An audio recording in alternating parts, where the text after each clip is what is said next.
ఆ కాలంలో భారతవర్షంలో ప్రతీపుడు అనే గొప్ప మహారాజు భరతవంశంలో జన్మించాడు. మహాధర్మమూర్తి. బిడ్డలు లేరు. ప్రతీపుడిని చూసి ఆయనకు కుమారుడిగా జన్మించాలని నిర్ణయం తీసుకున్నాడు. ఆయన ఆ నిర్ణయం తీసుకుని ప్రతీపుడి కుమారుడిగా జన్మిద్దామని భూలోకంలో ప్రవేశించే సమయంలో గంగమ్మ బ్రహ్మలోకం నుంచి దిగి కిందకు వస్తుంది.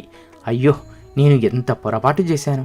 నేనైనా ఆ సమయంలో పమిట సర్దుకొని సరిగా ప్రవర్తించి ఉంటే పాపం ఆ రాజర్షికి అన్ని ఇబ్బందులు వచ్చి ఉండేవి కావు. నేను చాలా పొరపాటుగా ప్రవర్తించాను. నేను చేసిన పొరపాటు పని సరిదిద్దుకోవాలంటే బ్రహ్మగారు ఇచ్చిన శాపం వలన మర్త్యలోకంలో జన్మించి ఆ రాజర్షి ఎవరిగా జన్మిస్తున్నాడో ఆయన భార్యగా కొంతకాలం ఉండాలి అనుకుంది. ఈ సంకల్పం చేసి వస్తున్నప్పుడు అష్టవసువులు ఆమెకు రోదన చేస్తూ కనపడ్డారు. ఆవిడ వారిని చూసి, మీరు ఎందుకు ఏడుస్తున్నారు, ఎందుకు అంత బాధగా ఉన్నారు అని అడిగింది. అప్పుడు వాళ్ళు ఒక విచిత్రమైన విషయమును ప్రతిపాదన చేశారు. మేము అష్టవసువులము, భార్యలతో కలిసి ఆకాశ మార్గములో వెళ్ళిపోతున్నాము. అలా వెళ్తూ వశిష్ఠ మహర్షి ఆశ్రమం మీదుగా వెళ్తున్నాము. మేము వశిష్ఠ మహర్షి ఆశ్రమమును చూశాము. అందులో నందిని అనే కామధేనువు ఉంది.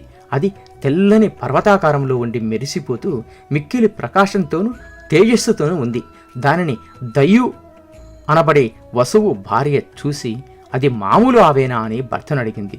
అప్పుడు ఆయన, అది మామూలు ఆవు కాదు, దానిని కామధేనువు అంటారు. దాని పాలు త్రాగితే ఎటువంటి కోరికైనా తీరుతుంది అని చెప్పాడు. అప్పుడు ద్యు భార్య అంది, నాకు ఉసీనరా అనే స్నేహితురాలు ఉంది. ఆమె కొద్దిగా రోగగ్రస్తకై వార్ధక్యమును పొందింది. ఆవిడకు మరలా యవ్వనం వస్తే నాతో పాటు సంతోషంగా గడుపుతుంది. అందుకని మనం ఈ కామధేనువుని అపహరిద్దాం. వశిష్ఠుడు ఆశ్రమంలో లేడు. కామధేనువును అపహరించి తీసుకువెళ్ళి దాని పాలు ఉసీనరకు పట్టిద్దాము అంది. భార్య మాట కాదనలేక తోటి వసువులతో కలిసి దియు ఆ కామధేనువును అపహరించి తీసుకుని వెళ్ళిపోయాడు.